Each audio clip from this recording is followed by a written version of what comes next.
Estamos de volta ao nosso segundo momento do programa. Padre, se no capítulo 10º o senhor nos falou que a proposta da narrativa é afirmar que o Senhor Deus quer diversidade de povos e nações, quer a soberania de povos, combatendo multinacionais como, por exemplo, a Babilônia e impérios, por que no capítulo 11 eles estão batendo nessa questão de um povo que se reuniu e que todos falavam a mesma língua? Bem, o conto da Torre de Babel provém de uma visão de torres superpostas na região babilônica. A arqueologia mostra isto. A partir dali nasce um conto para explicar aqueles sigurates, é assim que se chamam. Um conto para explicá-los. Certa vez, uma vez no passado, os homens todos se uniram.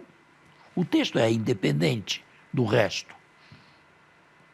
Não é preciso ler como se lê hoje, pelo menos na sua gênese, no seu nascimento. Ele é um texto independente. Se reuniram para se fazer um nome.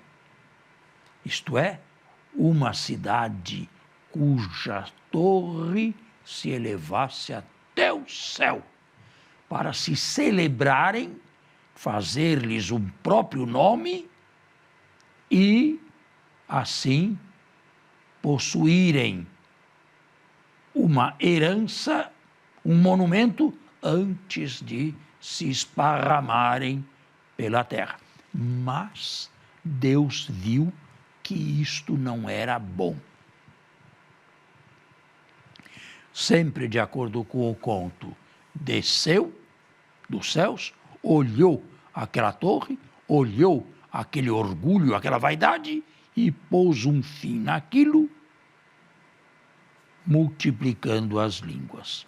É um conto apenas para indicar por que as línguas estão diversificadas. Mas é apenas um conto. Agora, o que traz de mensagem este conto aqui? Celebrar o próprio nome. Fazer um monumento ou passar a vida construindo um monumento a si mesmo.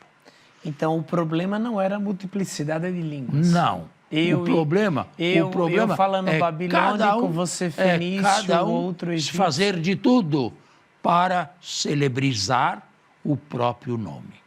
Quando o único nome a ser celebrizado é o de Deus. Nós não temos o direito de passar uma vida inteira nos engrandecendo, nos construindo, nos mostrando. Não é essa a nossa vocação. A nossa vocação é bem outra. Não construir o próprio nome, não olhar para si mesmo e para a própria vaidade pessoal e social também. Isto também é atual nos dias de hoje, querer celebrizar-se, querer fazer-se um nome, querer ser o maior. E isto, evidentemente, não agrada a Deus. O contrário disto aqui é o hino pré-paulino da carta aos Filipenses. Jesus não se apegou ao seu ser divino, mas se humilhou, fazendo-se homem e vivendo como escravo até a morte e morte de cruz. Por isso, Deus o exaltou. Ele se humilhou, assumiu a sua condição humana e Deus o elevou. Mas Deus, não ele mesmo.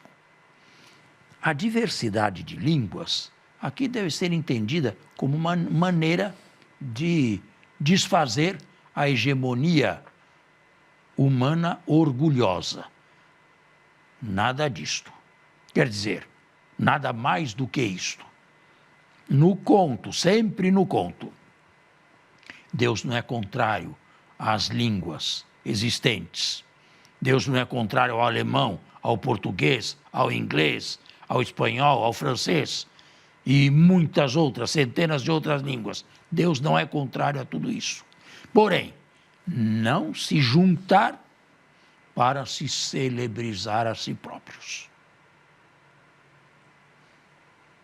Este conto aqui, de uma certa maneira, mas é acomodação bíblica só, tem um antídoto nos Atos dos Apóstolos, quando todos ouviam a mensagem na sua própria língua.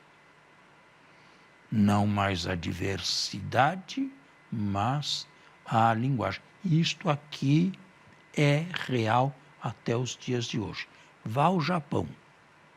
Você não fala uma palavra de japonês, e eu também não. Mas entre numa igreja. A fé é a mesma caridade, é o mesmo sacrifício, é a mesma celebração. Na única fé e na única profissão de fé, nós formamos, apesar da diversidade, uma única língua, uma única igreja, um só corpo que dá glória a Deus, não a si próprio. Está claro? Muito. Então, era isto que nós gostaríamos de transmitir.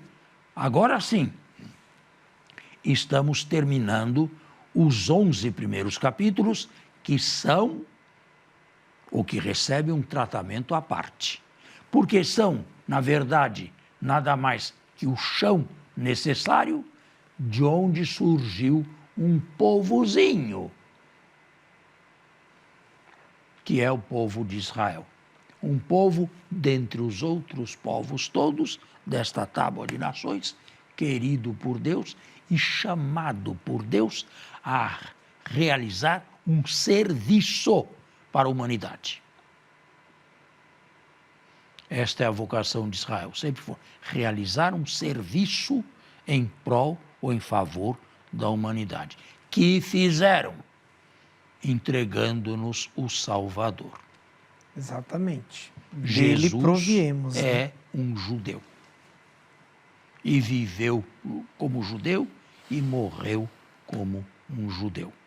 E nós temos que levar isto a sério, porque na história da teologia, muitas vezes se fez de Jesus não um judeu, mas um primeiro cristão. Não. Jesus foi um judeu e nós podemos dizer que Deus era judeu. Se levarmos em conta a pessoa de Jesus Cristo, que nós adoramos como Deus de Deus. Certo? Muito bem. Aqui estão encerrados, então, os primeiros capítulos. Agora, com este chão todo, de todas as nações, nasce a família israelita. Agora, no livro do Gênesis, são apenas famílias. Família de Abraão, família de Isaac, família de Jacó. São apenas famílias. Pequenos clãs, né? Pequenas famílias só se transformam em povo a partir do Êxodo. A partir então, do livro até do Êxodo. agora, tudo ocorreu. Adão, Eva e Abel, Caim. Tudo em vista deste único povo que nasceria do conjunto das nações. Abel, Caim, Bilá, Enoque já passou, serviço. não? Já é um patriarca pré-diluviano. Mas não há nada que falar a respeito de Enoque. Não, Enoque, depois de Enoque... Bem, é só seguir a lista aí do capítulo 5º. Quem deu origem a Noé? Os escritores são o sacerdotal e o não sacerdotal. Mas isso trabalhando bem tardiamente. Sim. Com, talvez, fragmentos, eu prefiro chamá-los assim, fragmentos de épocas diversas, mas apenas fragmentos em estado oral. Não escritos, não. Antes da metade do século VIII, não podemos colocar a escrita em Israel. Eram todos analfabetos. a partir do rei, a começar do rei. Muito bem. Bem, nós temos ainda 2 Nosso minutos. tempo está Não, agora tem 1 minuto chegando só. ao fim. Olha, para mim, muito bom. Eu quero já desejar ao telespectador uma semana cheia de paz e de muita alegria e confirmar para você que se até o 11º capítulo a coisa foi tão boa, imagina só, a partir dos patriarcas que a nossa reflexão vai ficar mais refinada. Vem conosco. Deus abençoe você e a sua família. Muito obrigado e tenham todos uma ótima semana.